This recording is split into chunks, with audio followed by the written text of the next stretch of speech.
All right, guys, this is problem 816. It's on page 448. A worker slowly moves a 50 kilogram crate to the left along a loading dock by applying a force P at corner B as shown. Knowing that the crate starts to tip about edge E of the loading dock when A equals 220 millimeters, determine A, the coefficient of kinetic friction between the crate and the loading dock, and B, the corresponding magnitude P of the force. All right.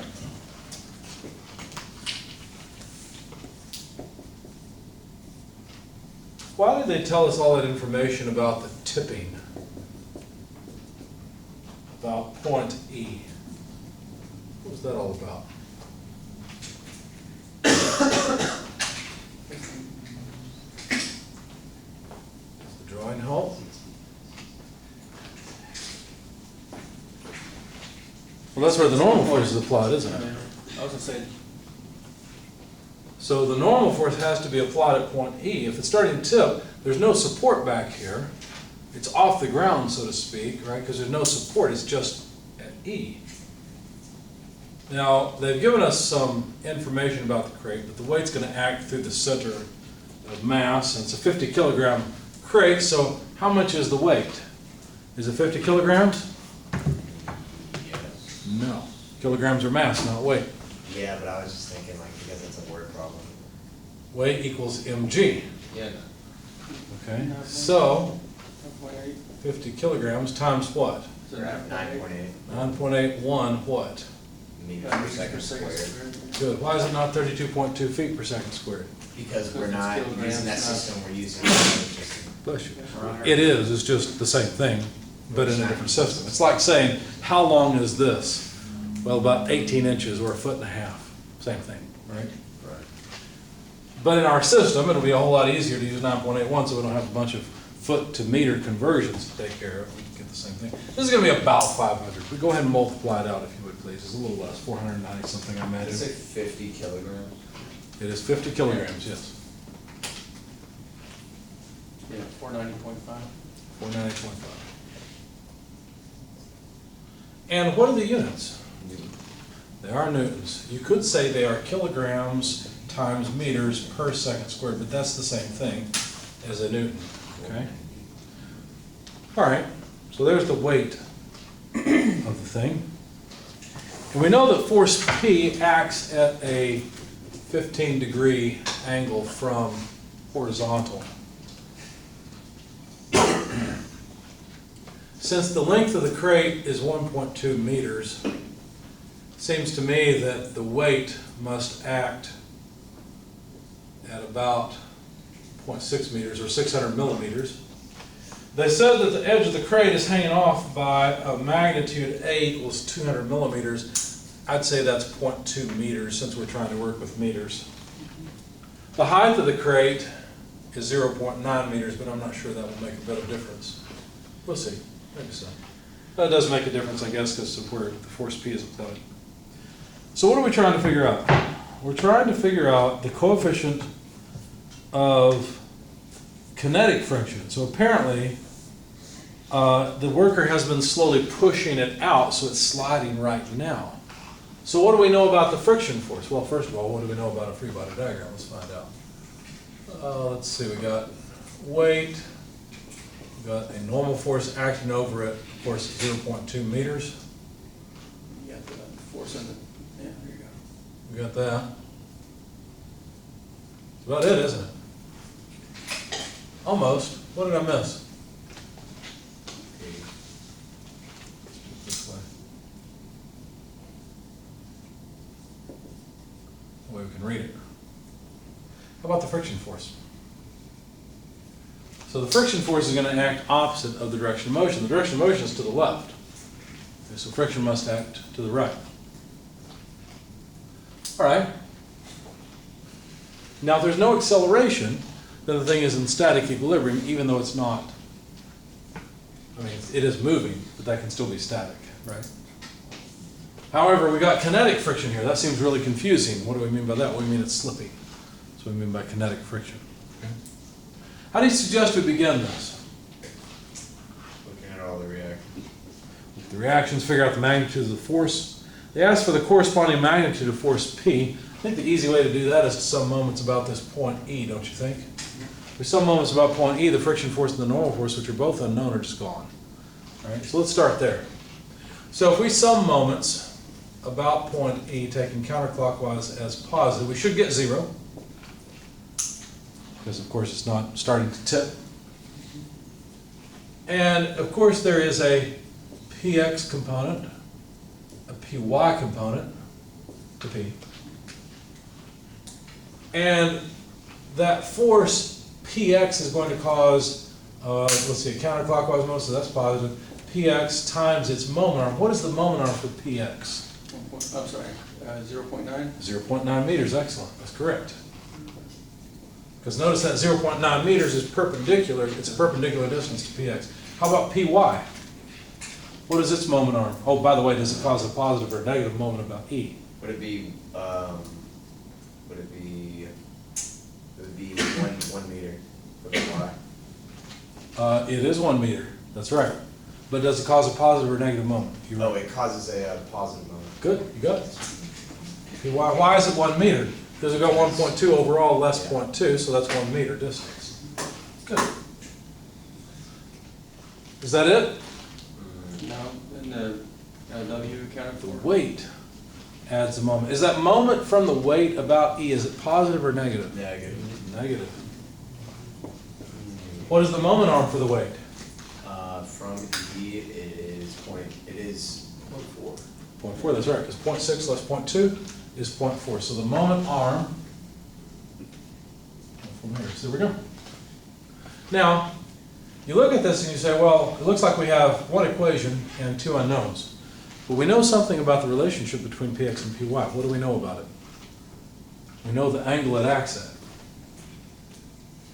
Right, theta is 15 degrees. So what do you know about the relationship? For example, py over px equals what? Tangent of what? Tangent of the angle, 15-degree angle. So we actually have 2 equations and 2 unknowns. So let's go ahead and rearrange this just a bit. Say py equals px tan theta. We'll plug that in for py and then continue moving up, I guess. So let's see, we'd have what? W times 0.4 equals, let's do it this way, 0.9 px plus 1 times py, but py is tan theta px. So this would be the same thing as px times 0.9 plus tan theta. So we can solve for px easily enough. We'll just keep moving up. Px equals the left-hand side, 0.4w divided by 0.9 plus tan theta. So I guess we'll just keep moving up again. Px equals 40% of 490.5 newtons divided by 0.9 plus tangent 15 degrees. Take your calculators, calculate the magnitude of px.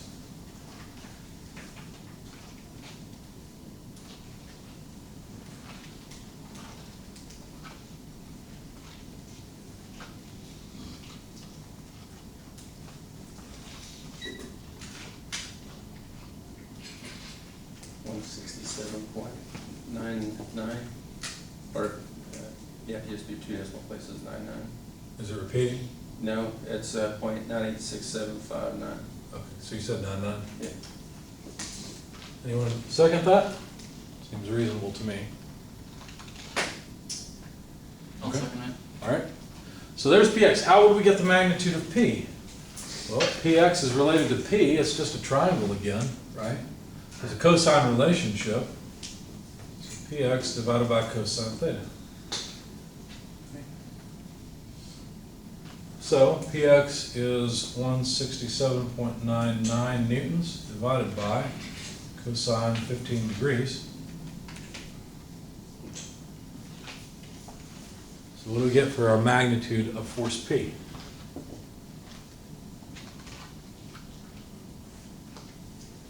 If you have questions along the way, please feel free to ask. 173.92.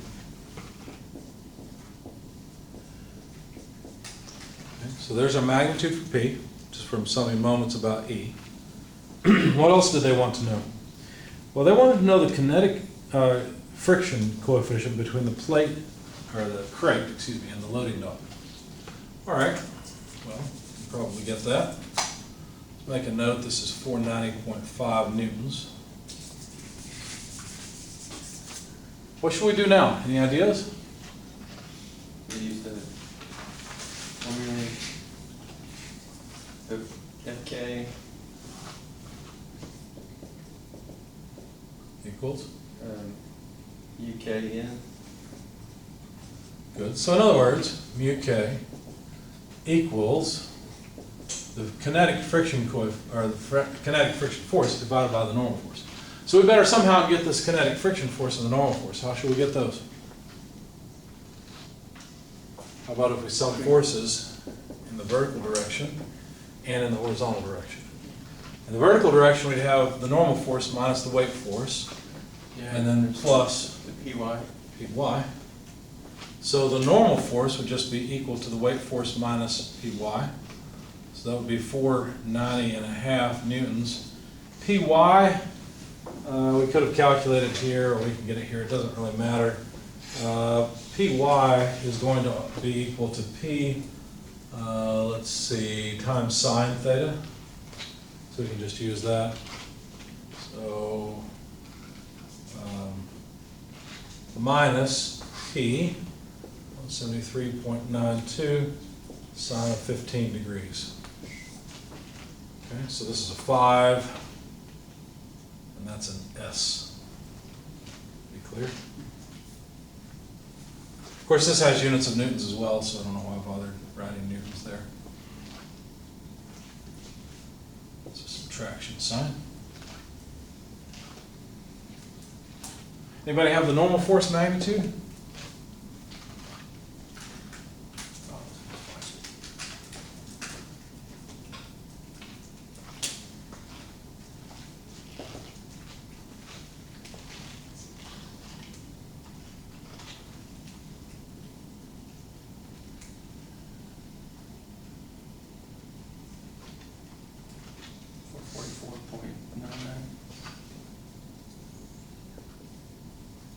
Wait a second, that looks reasonable to me.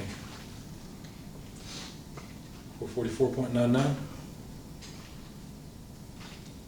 Anybody disagree? I see questioning looks.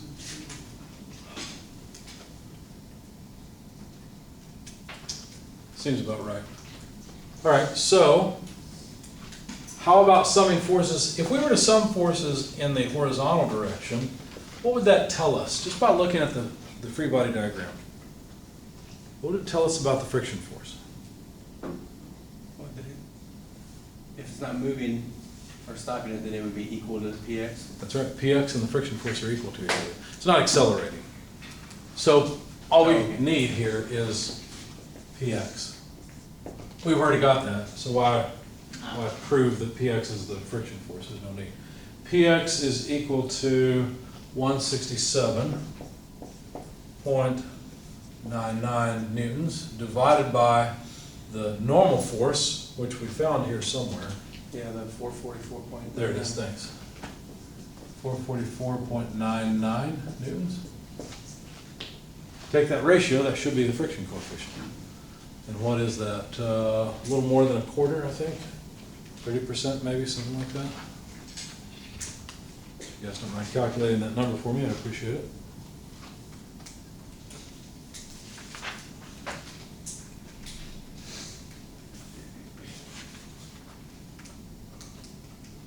That's 0.38. 0.38? Sounds about right to me. Any questions? All right.